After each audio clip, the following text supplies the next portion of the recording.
ሲጀምር በሰንበት መጨረሻ የሰንበት መጨረሻ ማን በዚህ አጻጻፍ በዝግ መቃብር ሲወጣ ግን ጧት መቃብሩን መላእክት እንዲፈነቅሉት አደረገ። መላእክት ሲፈነቅሉት ግን መግነዙ እንዳለ ቁጭ ተቀበለ። ታዲያ ክርስቶስን ሲገንዙት ትርጓሜው መጽሐፍ ሊቃውንት እንዲህ ይላል። ዮሴፍና ኒቆዲሞስ የአይሁድ ሊቅ ነው፣ ምሁር ነው። ይሄ አርማቴዎስ ዮሴፍ ደግሞ ባለጸጋ ሰው ሽቶውን በፍታውን ከርቤውን ይዘው መጣው። አንተ የሚሞቱትን ያዳን ሙታንን ያነሳ አንተ ሞት፣ የታምራት ባለቤት አንተ ሞት እያሉ በጣም እያዘኑ በአይሁድ ስርዓት ሲገንዙት ክርስቶስ ነፍሱ ከስጋው 9 ሰዓት ወጣለች። 11 ሰዓት ከመስቀል ወርዷል ስጋው። ነፍሱ ሲኦል ወርዳለች። ስጋው መቃብር ልትወርድ ነው። መለኮት ከነፍስ ጋር ሲኦል አለ። መለኮት ከስጋ ጋር ደግሞ መቃብር አለ። መለኮት ግን ተከፍሎ የለበትም ሙሉ በኩል ስለሆነ፣ ስለዚህ አይኖቹ መለኮት የተዋሃደው ስጋ ስለሆነ አይኖቹን ገልጦ ምን ነው እንደ ፍጡር ገነዛችሁ ይላል። ደነገጡ ሁለቱ። አይ ምናቀው ስርዓት ይሄ ነው ሌላ አናቀም አሉት።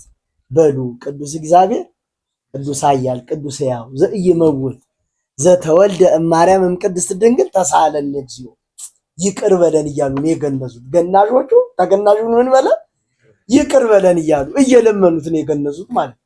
ያው ዛሬ ኪዳን ላይ 3 ቅዱስ ቅዱስ እያሉ ምን ጸልዋላ ይሄን ጸሎት የሰጣቸው ለነዚህ ሁለቱ ሰው እንዲህ እያሉ በንጹህ በፍታ ገንዘው በአዲስ መቃብር ቀበሩ። ለምንድን ነው አምላካችን በአዲስ መቃብር የተቀበረ? አሜን። ክርስቶስ አምላካችን በፈቃዱ ሞተ። ሞተንም በባህሪ ስልጣኑ በመለኮታ ኃይሉ ድል አድርጎ ተነሳ። ሰይጣንን አሰረው፣ አዳምና ልጆቹን ነፃ ወጣቸው። ለሰው ልጆች ሰላም፣ ፍቅር፣ አንድነት ተሰበከ ብላ ቤተክርስቲያን እስከ በዓለ 50 የምትለዋወጠው ሰላምታዋ ነው። ከበዓለ ትንሣኤው አድርሶ ረድኤት በረከት የከፈለን አምላካችን ደግሞ ከበዓለ ዕርገቱ ከበዓለ ጰራቅሊጦስ አድርሶ ደግሞ ረድኤቱን በረከቱን ይክፈለን። የምንማማርበት የትምህርታችን መነሻ የምናደርገው በማቴዎስ ወንጌል ምዕራፍ 28 ቁጥር 26 ላይ ያለውን ኃይለ ቃል በማንሳት ኃይለ ቃሉ እንዲህ ይላል፣ እንደተናገረ ተነስቷል በሚል ኃይለ ቃል የምንማማረው ወንድም በማቴዎስ ወንጌል ላይ ይሄን ኃይለ ቃል እንደተናገረ ተነስቷል ብለው የተናገሩ መላእክት ነው፣ የእግዚአብሔር መልአክ። እንደተናገረ ተነስቷል የተባለው ደግሞ ኢየሱስ ክርስቶስ ነው። ይሄን ኃይለ ቃል ደግሞ የተነገራቸውና የሰሙት ደግሞ ወደ መቃብሩ ቦታ የመጡ ቅዱሳን አንስት ሴቶች ናቸው። ወንጌሉን ገና ከቁጥር 1 ስንጀምረው እንደዚህ ይላል፣ በሰንበት መጨረሻ በመጀመሪያው ቀን ሲነጋ መግደላዊት ማርያምና ሁለተኛዋ ማርያም ይላል። አሁን ሲጀምር በሰንበት መጨረሻ የሰንበት መጨረሻ ማን በዚህ አጻጻፍ ሰኞ ነው አይደለም። የአይሁድ ሰንበት መቼ ነው? ቅዳሜ አልቆ ምን ሲገባ ማለቱ ነው? እሁድ ሲሆን ማለት የቀን መጀመሪያ እሁድ ነው። የፍጥረትም የመጀመሪያ ቀን እሁድ ነው። እኛውን ሰንበት ብለን በኢትዮጵያ የምናቆጥር ሁለቱንም ብንል ቀን ስንቆጥር ሰኞ 1 ብለን ነው እሁድ 7 የምንለው አይደል? ግን በመጽሐፍ ቅዱስና ደግሞ በአይሁድ በዓል በመጽሐፍ ቅዱስ አጻጻፍ እሁድ የመጀመሪያ ቀን ነው። ስለዚህ በሰንበት መጨረሻ በመጀመሪያው ቀን አላያችሁ፣ የመጀመሪያ ቀን የሚባለው እሁድ ነው። ሲነጋ መግደላዊት ማርያምና ሁለተኛይቷ ማርያም መቃብሩን ሊያዩ መጡ። እነሆ የጌታ መልአክ ከሰማይ ስለወረደ ታላቅ የምድር መናወጥ ሆነ። ለምንድን ነው ወደ መቃብሩ እነዚህ ሴቶች የመጡት ስንል አይሁድ በልማዳቸው ሰው በተቀበረ በ3ኛው ቀን ሽቶ የመቀባት ስርዓት ነበራቸው። ክርስቶስ ግን ይህን ሽቶ መቀባት አያስፈልገው። በዚሁ በማቴዎስ ወንጌል ላይ ራሱ ሲናገር ማቴዎስ 26 ላይ እንዲህ የሚል ኃይለ ቃል እናገኛለን። ማቴዎስ 26 ከቁጥር 6 ኢየሱስም በቢታንያ በለምጻሙ በስምዖን ቤት ሳለ አንዲት ሴት ዋጋው እጅግ የበዛ ሽቶ የሞላበት የአልባስጥሮስ ብልቃት ይዛ መጣች። ወደ እርሱ ቀረበች፣ በማዕድም ተቀምጦ ሳለ በራሱ ላይ አፈሰሰችው። ደቀ መዛሙርቱም ይህንን አይተው ተቆጡ። ይህ ጥፋት ለምንድን ነው? ይህ በብዙ ዋጋ ተሸጦ ለድሆች ሊሰጥ ይቻለው ነበርና አሉ።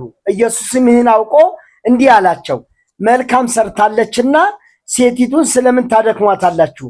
ድሆች ሁሉ ጊዜ ከእናንተ ጋር ይኖራሉ፣ እኔ ግን ሁሉ ጊዜ ከእናንተ ጋር አልኖርም። እርሷ ይህንን ሽቶ በሰውነቴ ላይ አፍሳ ለመቃብሬ አደረገችው አለ። ለምን ያደረገችው?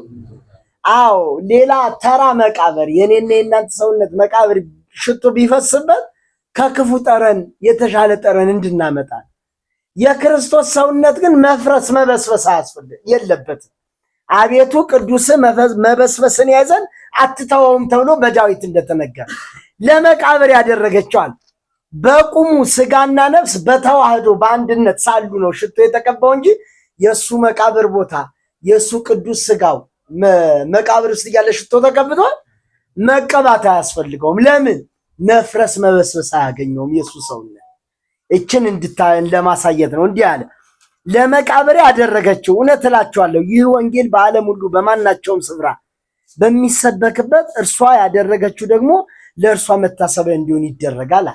እነዚህ ሴቶች በአራቱም ወንጌላውያን አጻጻፍ ስታዩት ሽቶ ይዘው ነው የመጡት።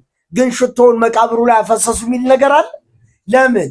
የክርስቶስ ሰውነት ምን ስለማያስፈልገው? መቀባት ስለማያስፈልገው፣ እንደሌላ ሰው የእሱ ሰውነት መፍረስ መበስበስ ስለማይገጥመው ስለሌለበት። ስለዚህ ወደ መቃብሩ ሲመጡ እነሆ የጌታ መልአክ ከሰማይ ስለወረደ ታላቅ የምድር መናወጥ ሆነ። ለምንድን ነው ምድር የምትናወጠው? ማን እንደወረደ እንድናቅ ነው። መልአኩ እንደወረደ። በዚህ በመጽሐፍ ቅዱስ አጻጻፍ መላእክት ረቂቃን ናቸው አይደለ? ኃያላን ናቸው። ተፈጥሯቸው ከምን እንደሆነም አይታወቅም። እኛ ደግሞ የማናያቸው ስለሆኑ በአይናችን ልናቀ የምንችለው በምናየው ነገር መናወጥ ነው። በዚህ በዮሐንስ ወንጌል ምዕራፍ 5 ላይ ያ የሰሊሆም መጠመቂያ ዕለተ ሰንበት መልአክ እየወረደ ይባርከዋል አይደል? መልአኩ መውረዱን ሰዎች በምን ያውቃሉ? ባህሩ ምን ሲሆን አያችሁ? የማይታየውን መልአክ በሚታየው ድርጊት ነው የሚያውቁት። እዚህም ላይ ምድሩ የተናወጠው የመልአኩ መገለጥ ለዘበኞቹ የክርስቶስን ስጋ ለሚጠብቁት እንዳይነሳ ብለው ጦር ይዘው ጋሻ ይዘው ለሚጠብቁትም ደግሞ ለሴቶቹ የክርስቶስን መቃብር ለማየት ለመጡ ለሴቶቹ ለማሳወቅ ነው። ስለዚህ ይሄንን የተደረገው ለዛ ነው። ስለዚህ ታላቅ መናወጥ ሆነ አለ። የምድር መናወጥ ሆነ። ቀርቦም ድንጋዩን አንከባሎ በላዩ ተቀመጠ። መልኩም እንደ መብረቅ ልብሱም እንደ በረዶ ነጭ ነበር። ጠባቂዎቹ እርሱን ከመፍራት የተነሳ ተናወጡ፣ እንደሞተው ሆኖ አለ። ጠባቂዎች የተባሉ ማን ናቸው? መቃብሩን የሚጠብቁ። የት ቦታ መጡ እነዚህ ስንል እዚሁ ምዕራፍ 27 ላይ ከቁጥር 65 ጀምሮ እንደዚህ ይላል። ጲላጦስም ከ64 ጀምሬ ላንብብ። እንግዲህ ደቀ መዛሙርት መጥተው በሌሊት እንዳይሰርቁት ለሕዝቡም ከሙታን ተነሳ እንዳይሉ የኋለኛው ስህተቱ ከፊተኛው ይልቅ የከፋች ትሆናለች፣ መቃብሩን እስከ 3 ቀን ድረስ አስጠብቃሉት። አይሁድ ነው ያሉ። በጣም የሚገርማችሁ ሰቅለውትም በሶስተኛው ቀን እንደሚነሳ ከደቀ መዛሙርት ይልቅ ሰቃዮቹ ነው የፈሩት። የተናገረው ግን ለደቀ መዛሙርቱ ነው። ከፍ ብለን የምናንበው እኔ ከ62 እንዲህ ይላል። በማግስቱ ከመዘጋጀት በኋላ በሚሆነው ቀን የካህናት አለቆችና ፈሪሳውያን ወደ ጲላጦስ ተሰበሰቡና አለ። ማንናማ? የካህናት አለቆችና ፈሪሳውያን እና ሐናና ቀያፋ ደግሞ ጸሐፍት ፈሪሳውያን ተሰብስበው ወደ ጲላጦስ መጡና እንዲህ አሉት፣ ጌታ ሆይ አሉ። ማንን ነው ጌታ ሆይ የሚሉት? ጲላጦስን እኮ ነው። ክርስቶስን ጌታ ሆይ ማለት ጠልተው ጲላጦስን ግን ጌታ ሆይ ይሉታል። ጌታ ሆይ ያ አሳሳች አሉ። ክርስቶስን ነው የሚሉት። ያ አሳሳች በሕይወቱ ገና ሳለ ከ3 ቀን በኋላ እነሳለሁ እንዳለ ትዝ አለን። ሰማችሁ ያሉት አይሁድ ሰቅለውትም ከ3 ቀን በኋላ ይነሳሉ ብለው ደግሞ ፍርሃት ይዟቸዋል ማለት ነው። ስለዚህ ደቀ መዛሙርቱ ሰርቀው ወስደው ተነሳ ብለው ህዝቡ እንዳይበጠብጡ በኋላም ከፊተኛው ጥፋታቸው የኋላኛው እንዳይበስ ጠባቂ ስጠን አሉት። ራሳችሁ ጠባቂ አሉላችሁ፣ አስጠብቋል። ብዙ ጠባቂዎች አምጥተው በክርስቶስ መቃብር ጋር ድንጋይ አዘግተው ጠባቂ አኖሩ። ስለዚህ እነዚህ ጠባቂዎች መላእክቶቹ ሲገለጡ መላእክቶቹን ከማየታቸው የተነሳ እንደ በድን ሰው ሆኗል። ከዛ ሲቀጥል እንዲያል ፈሩ፣ ራዱ ለማለት ነው። ከፍርሃታቸው የተነሳ መልአኩም እንደሞተ ሆኑ። መልአኩም መልሶ ሴቶቹን አላቸው፣ እናንተ ሳትፍሩ የተሰቀለውን ኢየሱስን እንድትሹ አውቃለሁና። ሴቶቹን ግን እነዛን አስደነገጠ አይደል መልአኩ። ሴቶቹን ግን ምን አለ?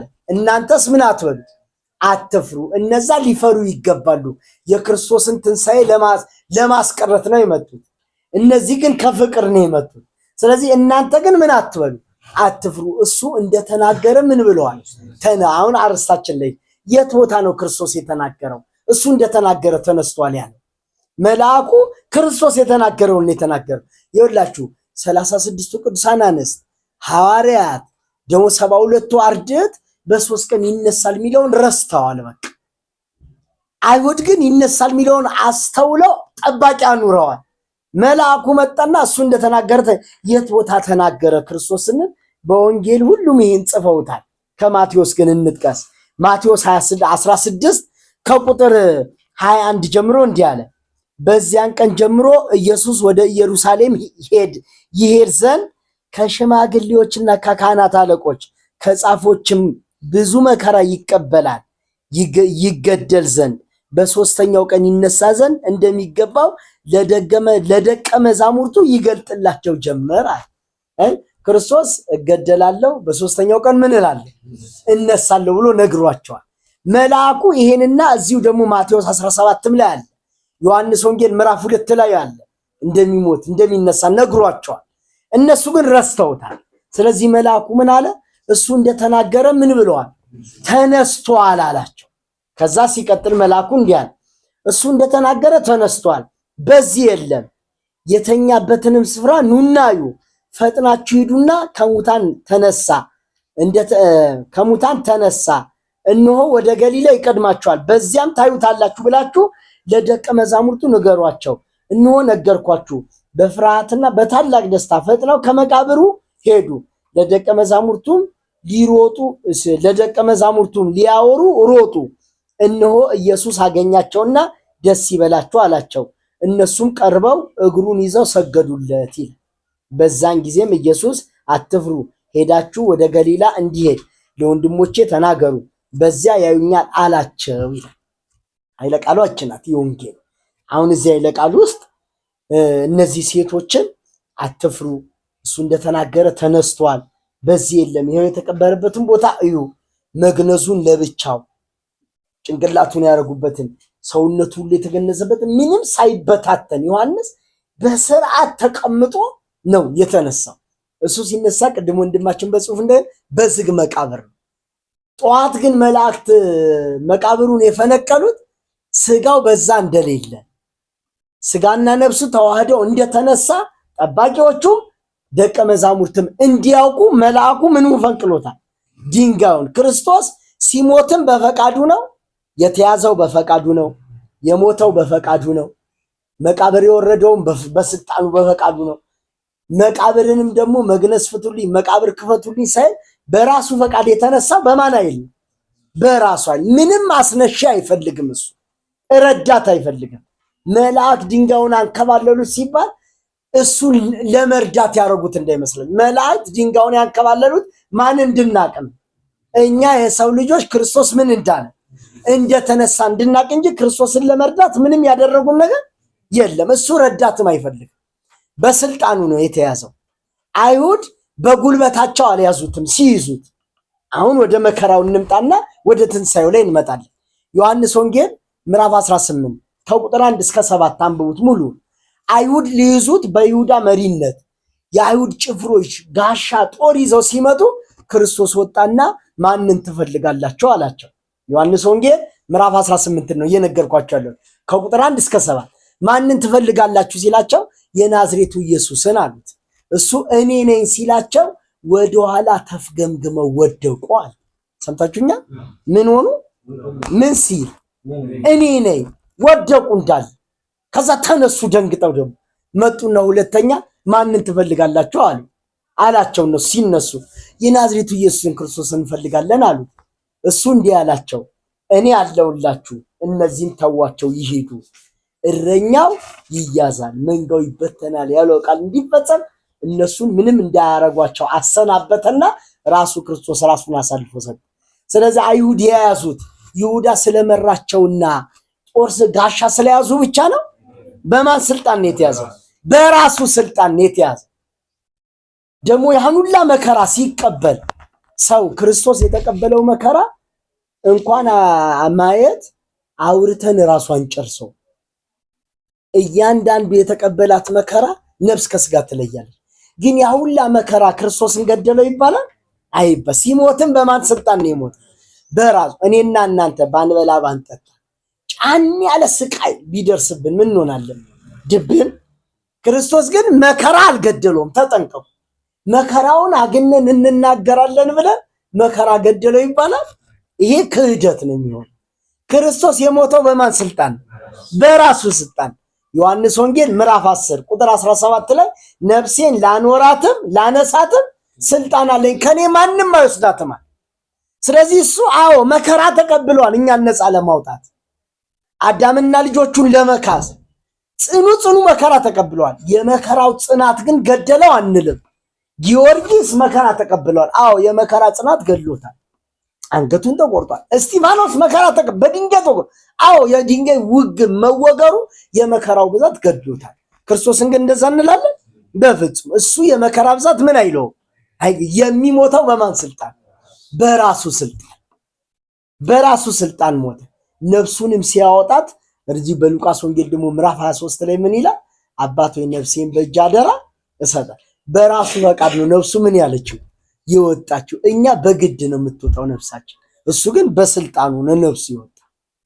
ስለዚህ አምላካችን እጅግ ጽኑ መከራ ተቀብሎ ነው። ያ መከራ ግን ገደለው ግን አንልም። ስለዚህ አምላካችን እንዲህ ጽኑ መከራ ተቀበለና የአርማትያው ዮሴፍ የሚባል ሰው ባለጸጋ የነበረ ከኒቆዲሞስ ጋር ሆነው ሰው ሁሉ የክርስቶስን ስጋ ከመስቀል አውርዶ መቅበር የክርስቶስ ተባባሪ ያሰኛል ብሎ ፈርተው በነበረበት ሰዓት የአርማትያው ዮሴፍ ግን ወደ ጲላጦስ ቀርቦ ይላል።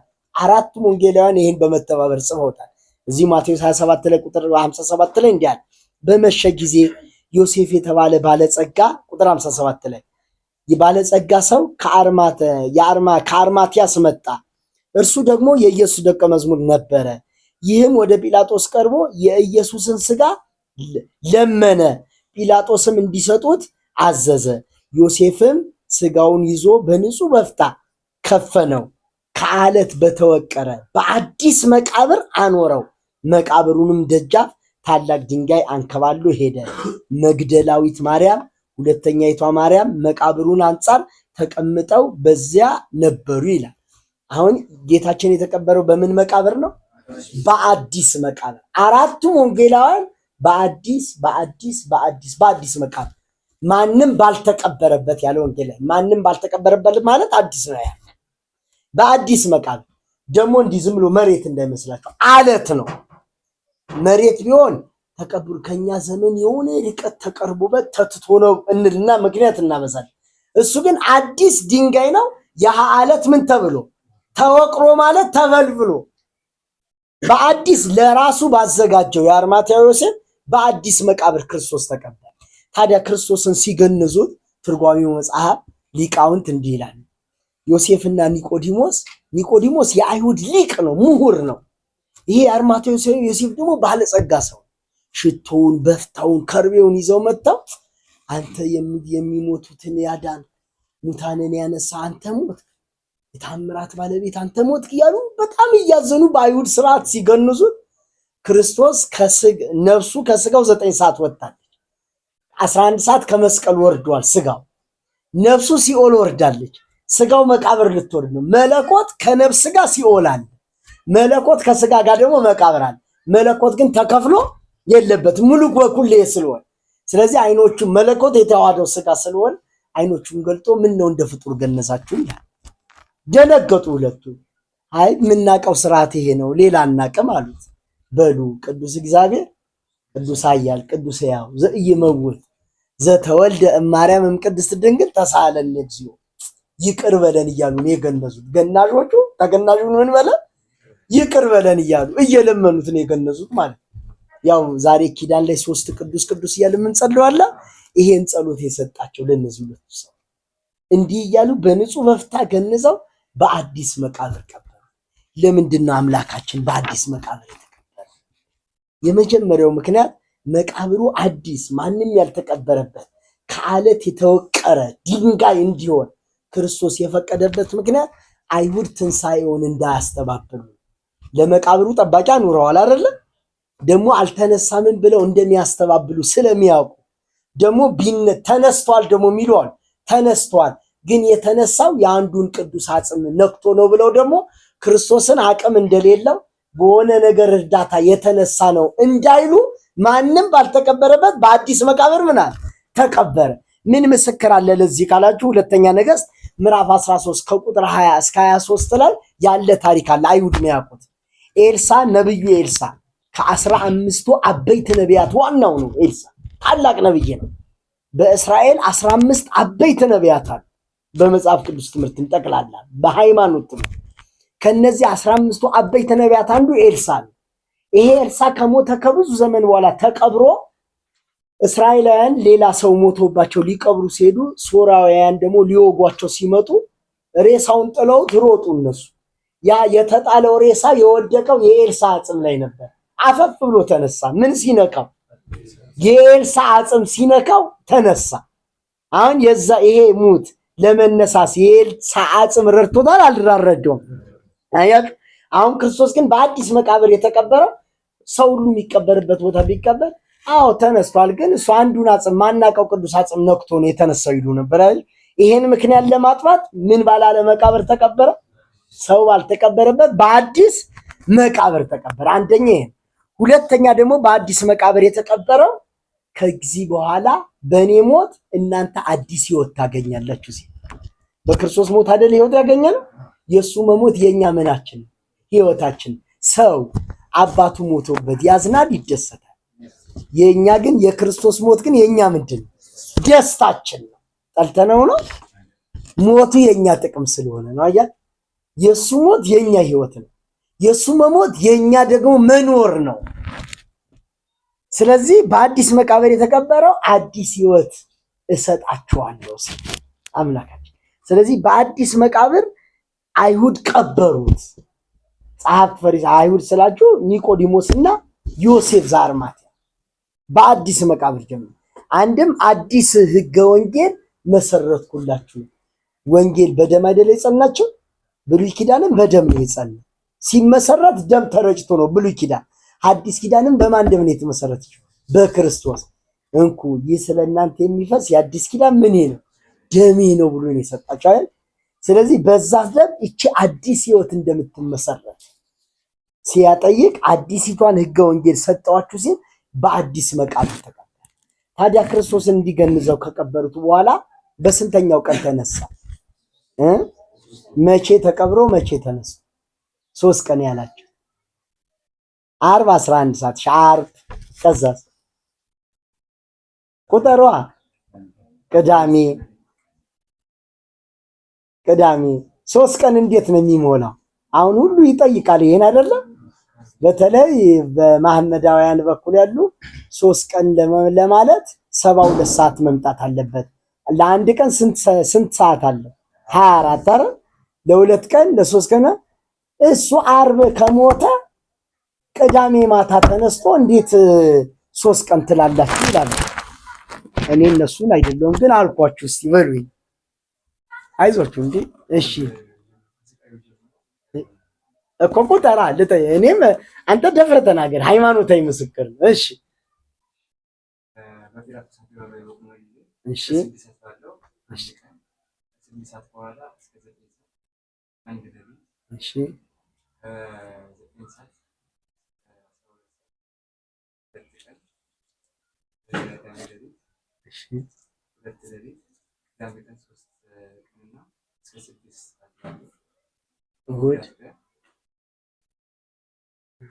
እሺ በመጽሐፍ አሁን ያልከው መጽሐፍ ላይ ተጽፏል። ግን ልጠይቅህ፣ ይሄ ሁሌ ጥያቄ የሚያስነሳ መልስ ነው። በቂ አይደለም መልሱ። ለመሰለ አሁን ወንደ ልጄ የቆጠረው ዓርብ ከጠዋቱ 1 ሰዓት እስከ 6 ሰዓት ቀን አለ። ክርስቶስ ነፍሱ ወጣለች እዚህ ሰዓት ነው።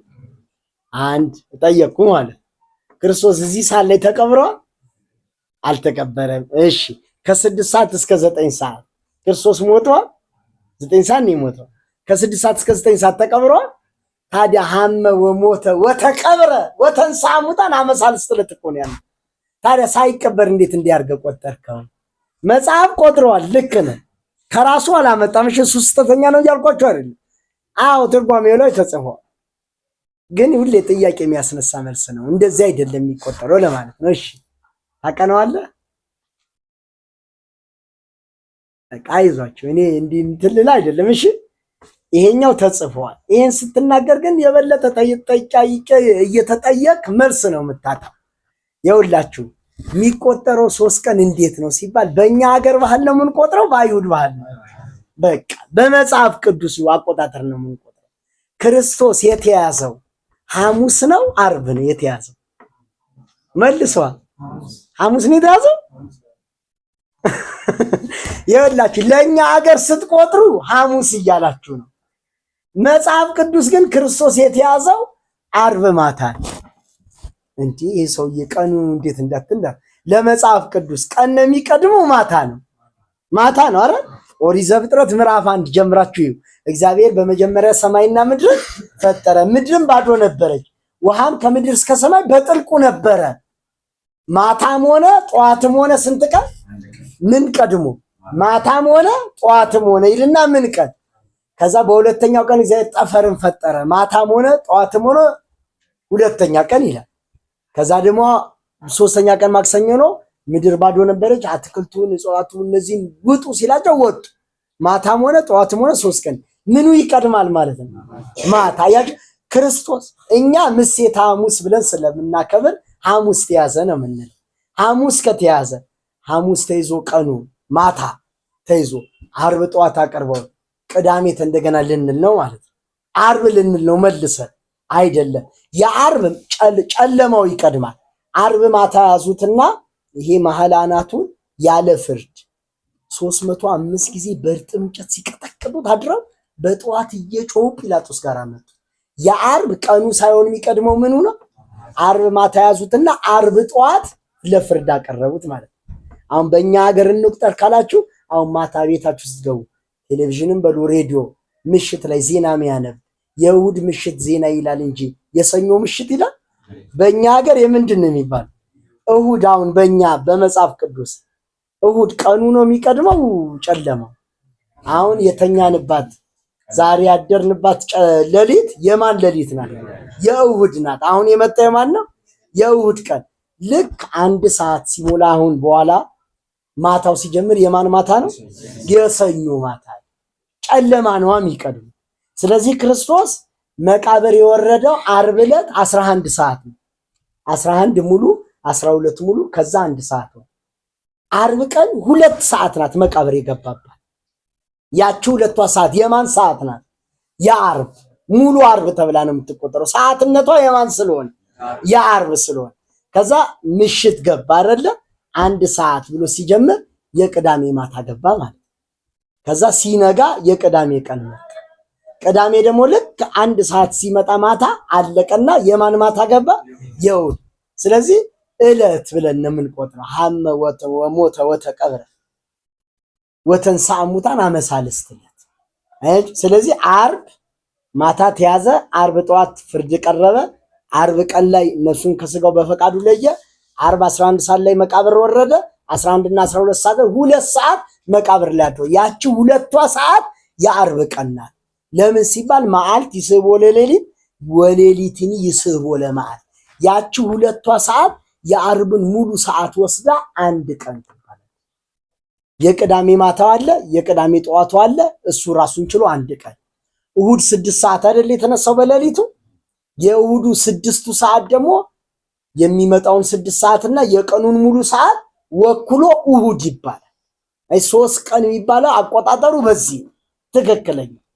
ሁለተኛ አቆጣጠር ደግሞ በሚስጥር ይደረግና ከርሰ ሐዋርያትን መቃብር አድርጎ እንኩ ብሎ ሰጧቸዋል አይደል? ይህ ሥጋዬ ነው ብሎ በልተውታል ገና ሳይሞት። የዛኔ ምሴተ ሐሙስ ላይ ማለት ያህንን በልቶ የነሱ ሆድ መቃብር ሆኖ አሁን በሰዓት ለመቁጠር ሲፈለግ ከዚህ ጀምሮ ይቆጠራል ማለት ነው። ካቆረባቸው ጊዜ ጀምሮ ሳይሞት እንደሞተ ሆኖ ነው የሰጣቸው። ስለዚህ 3 ቀን በከርሰ መቃብር አድረዋል። ለምን 3 ቀን ያድራል? ከፍ አድርጎ 4 ዝቅ አድርጎ 2 ቀን ለምን አያደርገውም ስንል ፍጹም ካሳ እንደተሰጠ ለማጠየቅ ነው።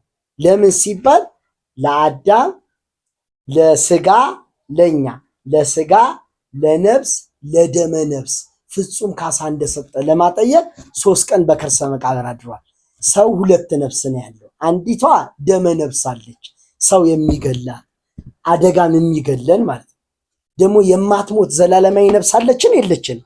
አለች። ህያዊት ነፍስ ደግሞ አለች። ለዚህ ነው ክርስቶስ ስጋችሁን የሚገሉትን ነፍሳችሁን ግን መግደል የማይቻላቸውን ምን አትበሉ፣ አትፍሩ፣ ስጋንም ነፍስንም በገሃነም የሚቀጣውን ፍሩ ያለው በማቴዎስ ወንጌል ምዕራፍ 10። ስለዚህ ለስጋ ለነፍስ ለደመ ነፍስ ፍጹም ካሳ እንደሰጠ ለማጠየቅ 3 ቀን 3 ዕለት በከርሰ መቃብር አድሯል። አንድም እንልና ምን ነው 3 ቀን በከርሰ መቃብር ማደር አስፈለገው ሲባል ለአዳም ለሔዋን ለልጆቻቸው ፍጹም ካሳ እንደካሰ፣ ይሄ ካሳ ለሶስታችሁም የተገኘ ነው የተሰጠ ነው ለማለት 3 ቀን በከርሰ መቃብር አድሯል። ዋና ሚስጥሩ 3 ቀን በከርሰ መቃብር ያደረው ግን በአዳም የተፈረደውን 3ቱን እርግማን ለማጥፋት። እነዚህ 3ቱ እርግማን ምንድናቸው ሲባል ኃጢአት፣ ሞትና ፍዳ ሲሆን አዳም ሲበድል እምነት አጉሎ ሕግ ጥሶ ከእግዚአብሔር ሲጣላ ወደዚህ ምድር ሲባረር በዚህ በሰውነቱ ኃጢአት እንዲሰለጥንበት ተረገመ። ሁለተኛ ደግሞ ሞት ሰለጠነበት። ሶስተኛ ደግሞ ፍዳ ሲኦል አገኘ። እነዚህ 3ቱን በክርስቶስ ሞት ከርሰ መቃብር በመቀበር ፍጹም ካሳ እንደሰጠ ለማጠየቅ 3 ቀን በከርሰ መቃብር አድሯል። አራተኛ 3 ቀን በከርሰ መቃብር ያደረበት አልሞተም። ራሱን ስቶ 3 ቀን ጥሩ አትክልት ቦታ ቢያስቀምጡት በዛ ሽታ ሰውነቱም ራሱን አድሶ ተነሳ ያሉ ከሃዲዎች አሉ። ፍጹም 3 ቀን በተዘጋ መቃብር ውስጥ መቆየቱ ፍጹም ነፍሱ ከስጋው ምን እንዳለች እንደተለየች እንደሞተም ለማጠየቅ። ስለዚህ 3 ቀን በከርሰ መቃብር አድረዋል። ታዲያ ይሄን አደረና 3 ቀን በከርሰ መቃብር በሶስተኛው ቀን መግነዝ ፍቱ መቃብር ፍቱ ሳይ በዝግ መቃብር ወጥቷል። ቅድም ወንድማችን ጥሩ አድርጎ ትርጓሜውን አስቀምጧል። እሷን የሰማችኋትን ያዙ። ከመቤታችን አባ ጊዮርጊስ ዘጋስጫን ጠቅሶ በእህቱም ድንግልና ተጸንሶ በእህቱም ድንግልና እንደተወለደ ለማጠየቅ እሱም በከርሰ መቃብር በእህቱም ድንግል በመግነዝ ፍቱልኝ መቃብር ክፈቱልኝ ሳይል ምን ብለዋል? ወጥቷል። አሁን ከመቤታችን በድንግልና መወለዱ ነው የሚደንቀው እንጂ ከመቃብር በዝግ መውጣቱ አይደንቅ። አባ ጊዮርጊስ ይህን ነገር ደግሞ በደንብ ሲያጠናክር ወንድማችን ሁለተኛው ላይ ካቀረበው ትሰማላችሁ። 3 በሮች ያስደንቁኛል አለ አባ ጊዮርጊስ። ለሁለቱ ምክንያት አለኝ፣ ለአንዱ ግን ጨርሶ የለኝም አለ። ይሄ ለአንዱ ጨርሶ ምክንያት የለኝም ማለት በድንግልና ተጸንሶ በድንግልና ለመወለድ ከዛም በፊት ከዛም በኋላ ወደፊትም የሚመጣ የለም። ይሄ በር ይደንቀኛል አለ። የክርስቶስ ግን በዝግ መቃብር መውጣት አይደንቀኝም አለ። ለምን ሲባል ዕንባቆም ነብይን ቅዱስ ሚካኤል ፀጉሩን እንዲይዞ ዳንኤል አንበሳ ጉድጓድ ተጥሏል። ዳንኤል አንበሳ ጉድጓድ ስንቴ ነው የተጣለ? አይዞች ተናገር 2 ጊዜ ነው። እሺ ብዙ ጊዜ እኛ እቺ ትንቢተ ዳንኤል ምዕራፍ 6 ላይ ብቻ ስለቀረን ነው እንጂ አሁን የሥራ ምዕቱ መጽሐፍ ትንቢተ ዳንኤል ምዕራፍ 13 ምዕራፍ 14 ብታነቡ ይሄ 66ቱ 12 ምዕራፍ ነው ያለው። ይሄኛው ግን ተረፈ ዳንኤልም እዚህ ስለተካተተ ዳንኤል 2 ጊዜ ነው አንበሳ ጉድጓድ የተጣለ። በሁለተኛው አንበሳ ጉድጓድ ሲጣል በጣም ራበው ብዙ እንስሳ ስለጣሉ እግዚአብሔር ነብዩ ዕንባቆምን ከእስራኤል ቅዱስ ሚካኤል እንጎቻና ጽዋ አስይዞ ፀጉሩን ይዞ አምጥቶት ራሱ ቅዱስ ሚካኤል በተዘጋ ጉድጓድ ገብቶ ዳንኤልን መግቦ በተዘጋ ጉድጓድ ይዞት ወጥቷል። ቅዱስ ሚካኤል እንዲህ ካረገ የቅዱስ ሚካኤል አምላክ ክርስቶስ የበለጠ ያደርጋል አያደርግም? ይሄ ስለዚህ አይደንቀኝም አለ አባ ጊዮርጊስ።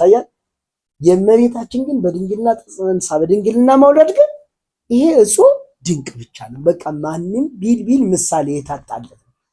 ስለዚህ በዝግ መቃብር ወጣ ክርስቶስ። በዝግ መቃብር ሲወጣ ግን ጠዋት መቃብሩን መላእክት እንዲፈነቅሉት አደረገ።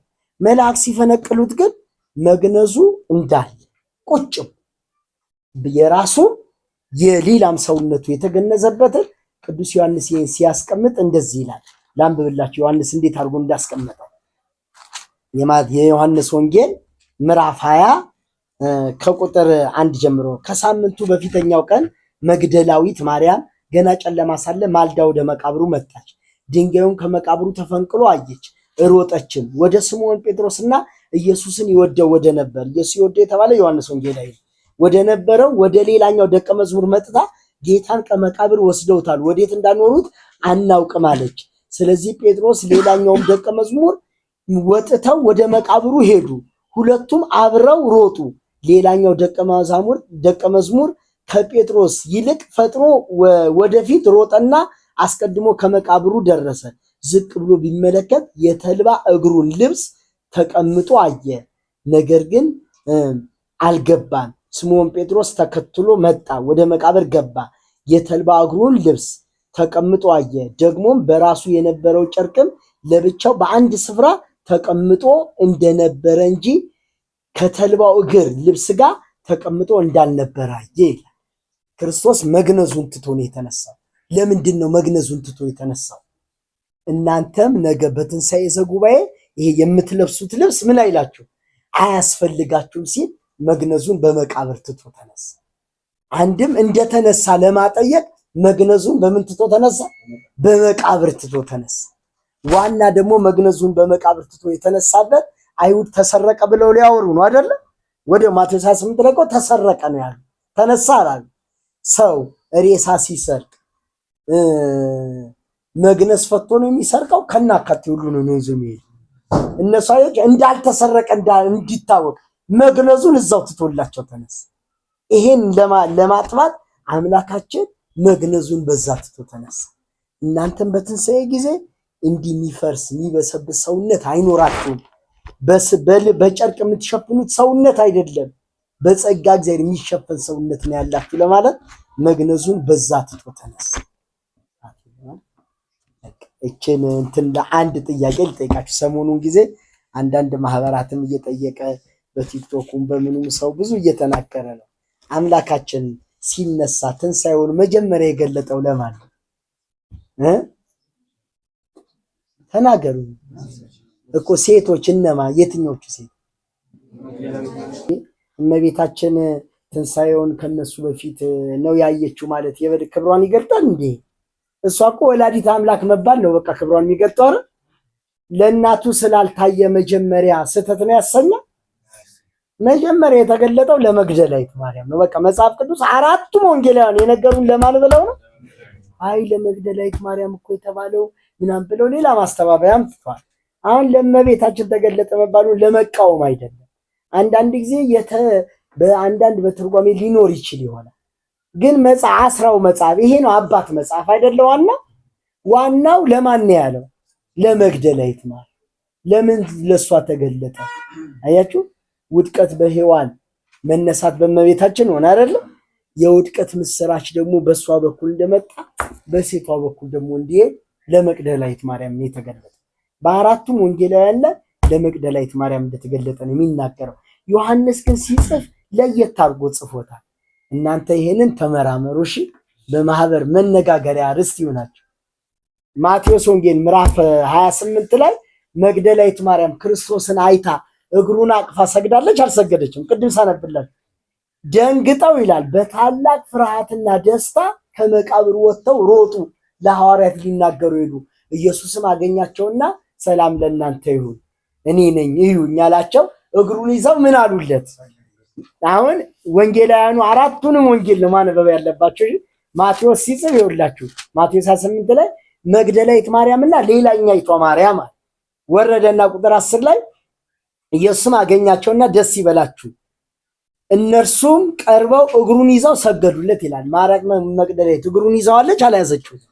በማቴዎስ አጻጻፍ ይዘዋለች አይደል? ተገልጦላታል ማለት። ወረድ ብላችሁ ግን ማቴዎስን ስታነቡ ተሰረቀ የሚባል ወሬ መጣ። ለሐዋርያት ሄዳ እኮ መላእክትን አየን፣ ሔዋን ከሙታን መካከል ለምን ትፈልጉላታላችሁ ብሎ ነገሩን ደሞ አለች። ማርቆስ ላይ ሉቃስ ላይ መጥታ ሁሉም ወንጌላውያን ስም ይቀያይራሉ። ማርያም መግደላዊት ግን አለች በሁሉም ላይ። ማርቆስ ላይ ሶሎሜ ትገባለች። ሴቶች ነበሩ ይላል። ፈጠን ፈጠን እያልኩ ላንብብላችሁ የማርቆስን ስሙት ምን እንደሚል።